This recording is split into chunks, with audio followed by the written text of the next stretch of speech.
মই Rintumoni Deka from Charali HSM MP school. আমি সকলোৱে জানো বৰ্তমান কৰোনা ভাইৰাছৰ ফলত সমগ্ৰ বিশ্ব এক মহামাৰীৰ সৃষ্টি হৈছে। ইয়াৰ ফলস্বৰূপে ভাৰতবৰ্ষ তথা অসমো বাচি থকা নাই, যাৰ কাৰণে ভাৰতবৰ্ষৰ প্ৰধানমন্ত্ৰী মহোদয়ে 21 দিনীয়া লকডাউন ঘোষণা কৰিছে। এই 21 দিনীয়া লকডাউনত বিশেষকৈ শিক্ষানুষ্ঠানসমূহ বন্ধ হোৱাৰ বাবে ছাত্ৰ ছাত্ৰীসকল যথেষ্ট অসুবিধাৰ সন্মুখীন হৈছে। এই অসুবিধা অকণমান দূৰ কৰিবলৈ এই ভিডিঅ'টিৰ জৰিয়তে মই চেষ্টা কৰিছোঁ। এতিয়া আমি 10মান শ্ৰেণীৰ সাধাৰণ গণিতৰ 4ৰ্থ অধ্যায়ৰ দ্বিঘাত সমীকৰণ পাঠটিৰ কেইটামান অংক কৰিবলৈ আগবাঢ়িছোঁ। এতিয়া আমি দ্বিঘাত সমীকৰণৰ মূল আৰু মূলৰ প্ৰকৃতি কিদৰে নিৰ্ণয় কৰা হয় তাৰ ওপৰত আলোকপাত কৰিম। দ্বিঘাত সমীকৰণ চেপ্টাৰটো জনাৰ আগত আমি কেইটামান কথা জানিব লাগিব।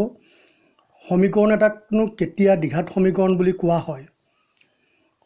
এটা সমীকৰণক দ্বিঘাত সমীকৰণ বুলি কোৱা হ'ব যদিহে সমীকৰণটোৰ ৰূপ ax² + bx + c, য'ত a, b, c হ'ল বাস্তৱ সংখ্যা আৰু a ≠ 0 হয়। অৰ্থাৎ এইটো 0 হ'ব নোৱাৰে। যদি এইটো 0 হয় তেতিয়া bx + c হ'ব।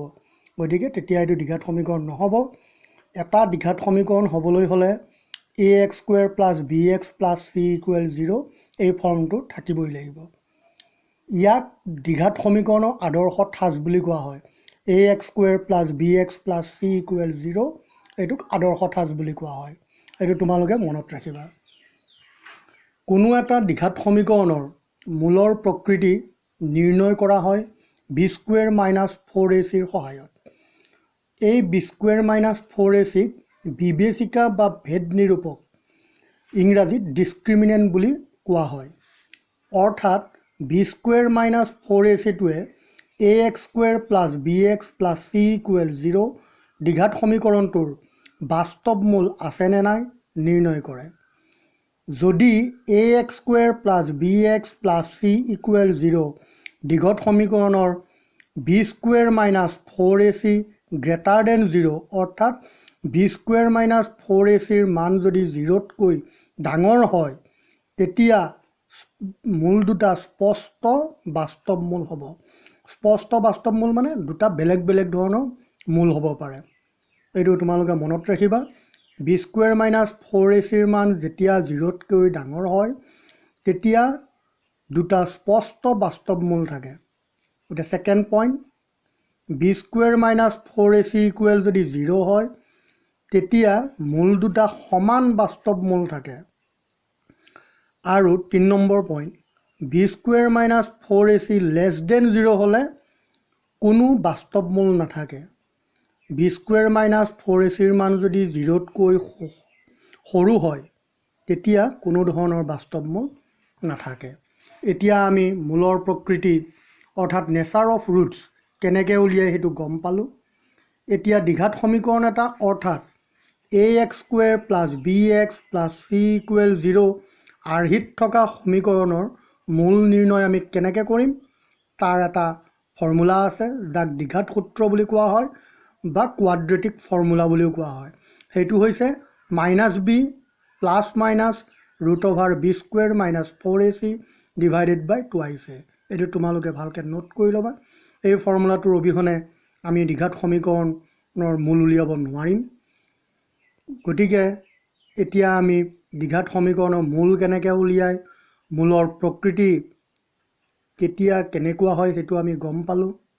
এতিয়া আমি দ্বিঘাত সমীকৰণৰ 4.2ত থকা 1 নম্বৰ অংকটো কৰিবলৈ আগবাঢ়িছোঁ। তোমালোকৰ 4.2 অনুশীলনীৰ 1 নম্বৰ অংকটো আছে x² - 3x - 10 = 0। এইটো x² - 3x - 10 = 0। ইয়াত আমি দ্বিঘাত সমীকৰণটো কি কৈছিলোঁ ax square plus bx plus c ইয়াত এৰ মান কি হ'ব a ইকুৱেল 1 x স্কুৱেৰৰ আগত 1 এটা আছে বিৰ মান কিমান হ'ব আমি সমীকৰণটো কি পাইছিলোঁ ax square plus bx plus c equal 0 গতিকে আমি b কি পাম -3 চিৰ মান কিমান হ'ব প্লাছ c আছিলে গতিকে চিৰ মান হ'ব -10 এতিয়া আমি ইয়াৰ মূল কেনেকৈ উলিয়াই সেইটো চাম b স্কুৱেৰ মাইনাছ 4ac বিৰ মান কিমান আছে -3 হোল স্কুৱেৰ -4 এৰ মান কিমান 1 চিৰ মান কিমান আছে -10 পাইছোঁ এতিয়া আমি কি পালোঁ -3 হোল স্কুৱেৰ মানে -3 দুটা পূৰণ কৰিব লাগিব 9 মাইনাছে মাইনাছে প্লাছ এইটো তোমালোকে 7-8তে পাই আহিছা মাইনাছে মাইনাছে প্লাছ হ'ব 4 × 1 × 10 40 ইয়াৰ মানটো কিমান পালোঁ এতিয়া 9 + 40 49 এইটো কি হ'ল b স্কুৱেৰ মাইনাছ 4ac টো 0তকৈ ডাঙৰ মানে 49 টো 0তকৈ ডাঙৰ গ্ৰেটাৰ দেন 0 বা এইটো গ্ৰেটাৰ দেন 0 বুলি দিব পাৰোঁ এতিয়া আমি কি পাইছিলোঁ b square minus 4ac greater than 0 হ'লে দুটা স্পষ্ট বাস্তৱ মূল থাকে এতেকে সমীকৰণটোৰ দুটা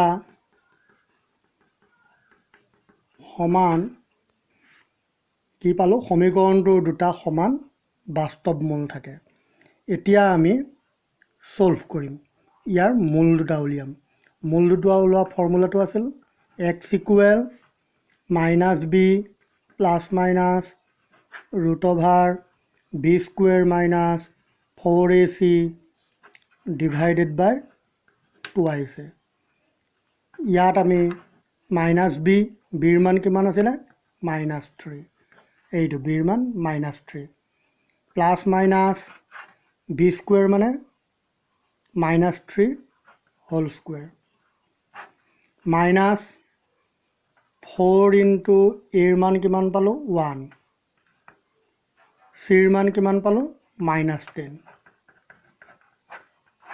ডিভাইডেড বাই 2ac 2 × a মানে 1 3 প্লাছ মাইনাছ 9 -3 হোল স্কুৱেৰ মানে 9 মাইনাছ হোল স্কুৱেৰ মানে মাইনাছ × মাইনাছ প্লাছ হ'ব মাইনাছে মাইনাছে প্লাছ 4 × 10 40 ডিভাইডেড বাই 2 3 প্লাছ মাইনাছ √9